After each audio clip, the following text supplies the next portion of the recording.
Welcome to a lesson with Dr. Powell. Let's take a look at cylindrical coordinates and spherical coordinates and how they relate to Cartesian coordinates in three-dimensional space. Okay, so first, let's draw some axes, Z, X, and Y. Okay, so first, let's talk about cylindrical coordinates. If you're already comfortable with polar coordinates, at least a little bit, this isn't too bad, because all it is polar coordinates in the XY plane and then with a Z. So it looks like R, theta, Z.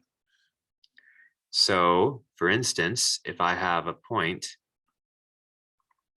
okay, X coordinate 1, and maybe let's do a Y coordinate of 2,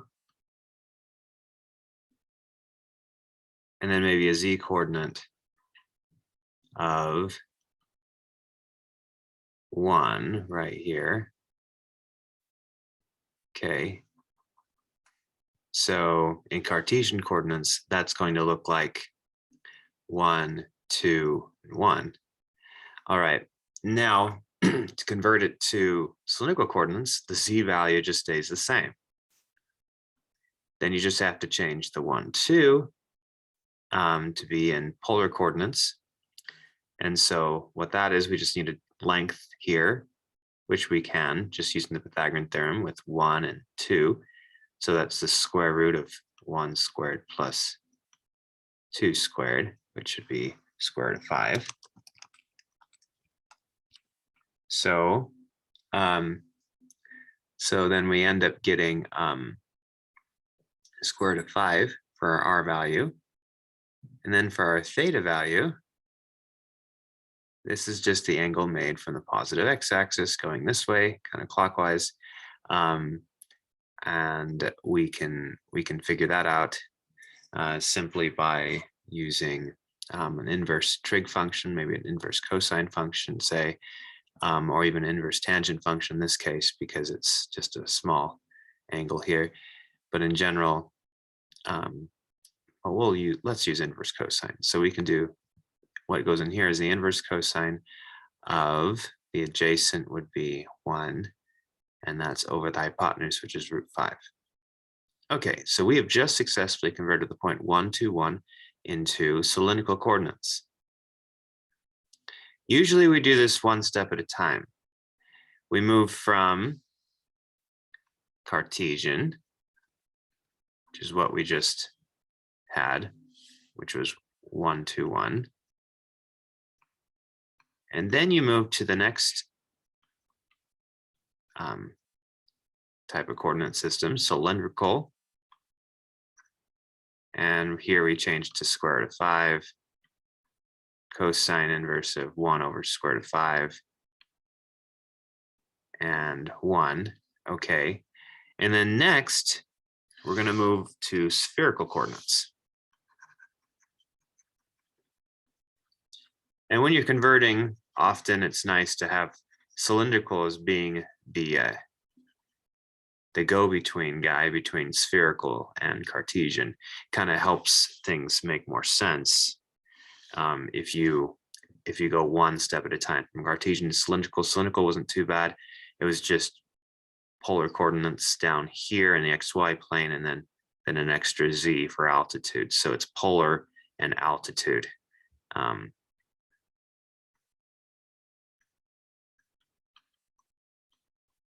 But now we're going to talk about spherical coordinates where we don't have altitude anymore.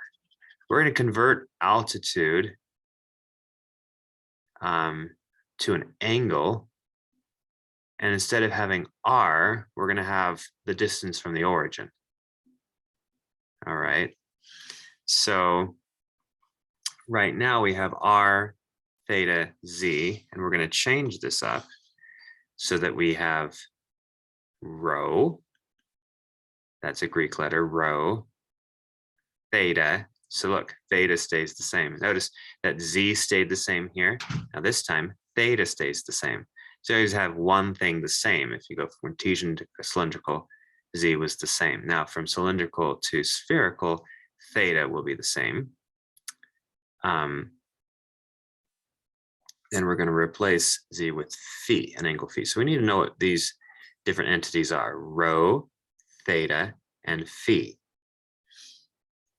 how they relate to things.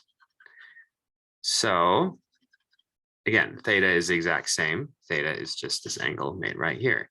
What is rho? Well, if you take the distance, take a line from the origin to that point. So it's kind of like a diagonal through this box here, you say, right?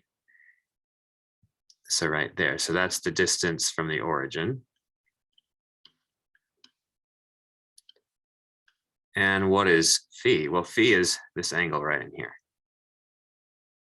The angle from the XY plane going up, or at least, up towards Z. And I guess if phi was negative, you'd be going down.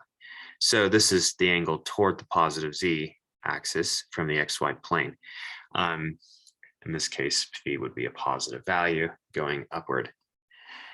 So how do you compute phi? Well, it shouldn't be too hard if you already have cylindrical, because you already have R phi and Z. In other words, look, we have this triangle here. We know we have R and we have Z. And the angle phi is just the angle right there made between in this triangle here from R and Z. So that's not too bad. So in this case, let's think about this. We have an R right here, and we have a Z right here. So our triangle looks like square root of 5 and 1. So use the Pythagorean theorem again. Square that, we get 5. Square that, we get 1. Add them together, get 6. Take the square root of that. So square root of 6 would be that hypotenuse, but we want an angle.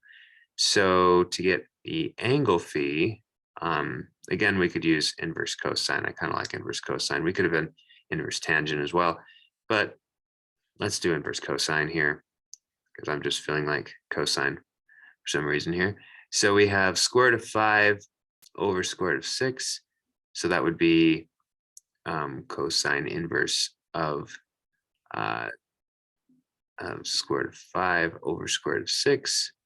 Notice that theta right here is the cosine inverse of 1 over root 5. And rho, distance from origin.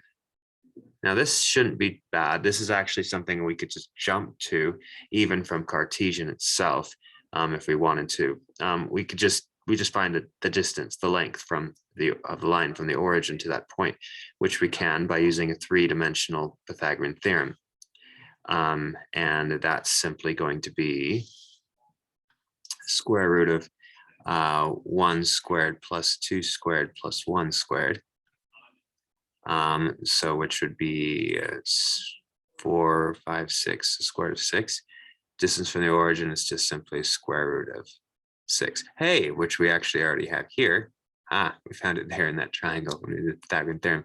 Right. Oh, that makes sense. That's just that distance there. So we have square root of 6, that angle, and that angle all in one. So what we've done is we've just successfully transferred Cartesian coordinates, 1, 2, 1, into spherical coordinates, square root of 6, cosine inverse of 1 over root 5, cosine inverse of square root of 5 over square root of 6.